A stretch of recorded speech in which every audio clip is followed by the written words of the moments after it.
জুলাই চেতনাকে বৃথা যেতে দেয়া হবে না। বন্দি বিনিময় চুক্তির মাধ্যমে শেখ হাসিনাকে ফিরিয়ে এনে শাস্তি নিশ্চিতের দাবি জানিয়েছেন ডিবেট ফর ডেমোক্রেসির চেয়ারম্যান হাসান আহমেদ চৌধুরী কিরণ। জুলাই অভ্যুত্থানের চেতনা বাস্তবায়নে নাগরিক সচেতনতা নিয়ে ছায়া সংসদে তিনি কথা বলেন।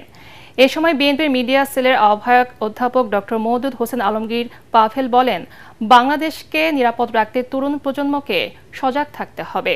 তরিক ইসলামের রিপোর্ট। রাজধানীর বিএফডিসিতে ডিবেট ফর ডেমোক্রেসি আয়োজিত ছায়া সংসদে এবারের আয়োজন জুলাই চেতনা বাস্তবায়নে নাগরিক সচেতনতা। বিতর্ক প্রতিযোগিতায় অংশ নেয় অতীশ দীপঙ্কর বিজ্ঞান ও প্রযুক্তি বিশ্ববিদ্যালয় এবং কবি নজরুল সরকারি কলেজ।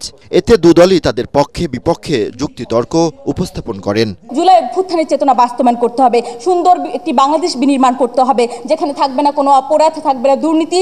জুলাই চেতনা মানুষকে জনগণ ধরে থাকবে, তারা লালন করবে, তারা অভ্যুত্থান ঘটিয়েছে, কিন্তু সেটি বাস্তবায়ন করবে মানুষকে একটি নির্বাচিত সরকার। ছায়া সংসদের ডিবেট ফর ডেমোক্রেসির চেয়ারম্যান হাসান আহমেদ চৌধুরী কিরণ বলেন, বিগত সময়ে অন্যায়ভাবে দেয়া মামলার দ্রুত নিষ্পত্তি করতে হবে, নিশ্চিত করতে হবে ফ্যাসিস্ট শেখ হাসিনার বিচার।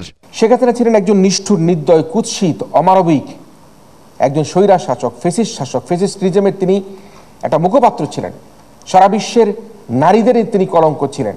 সারা বিশ্বের নারী প্রধানমন্ত্রীর মধ্যে তিনি ছিলেন সবচেয়ে কুৎসিত একজন প্রধানমন্ত্রী, নিষ্ঠুর প্রধানমন্ত্রী, ফ্যাসিস্ট প্রধানমন্ত্রী। আমরা আশা করব যে পতিত প্রধানমন্ত্রী শেখ হাসিনাকে বাংলাদেশের ভারতের সাথে যে বন্দি বিনিময় চুক্তি আছে তার মধ্যে ফিরিয়ে নিয়ে এই যে গুলির নির্দেশদাতা হিসেবে তাকে জনগণের মুখোমুখি এনে আইনের আশ্রয় নিয়ে তাকে সুনির্দিষ্টভাবে বিচার করে সর্বোচ্চ শাস্তি প্রদান করা হোক পতিত প্রধানমন্ত্রী শেখ হাসিনাকে। তারেক রহমানের ঘোষিত ৩১ দফার মাধ্যমে দেশে গণতান্ত্রিক রাষ্ট্র ব্যবস্থা ফিরিয়ে আনা সম্ভব বলে মন্তব্য করেন অনুষ্ঠানের প্রধান অতিথি বিএনপির মিডিয়া সেলের আহ্বায়ক অধ্যাপক ডাক্তার মওদুদ হোসেন আলমগীর পাভেল।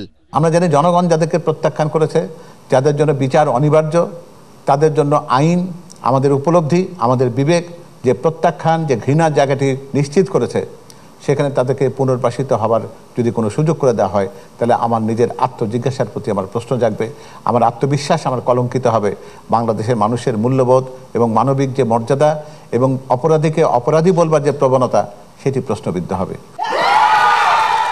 ছায়া সংসদের যুক্তি উপস্থাপন ও বিচারকদের রায়ে অতীশ দীপঙ্কর বিজ্ঞান ও প্রযুক্তি বিশ্ববিদ্যালয়কে বিজয়ী ঘোষণা করা হয়।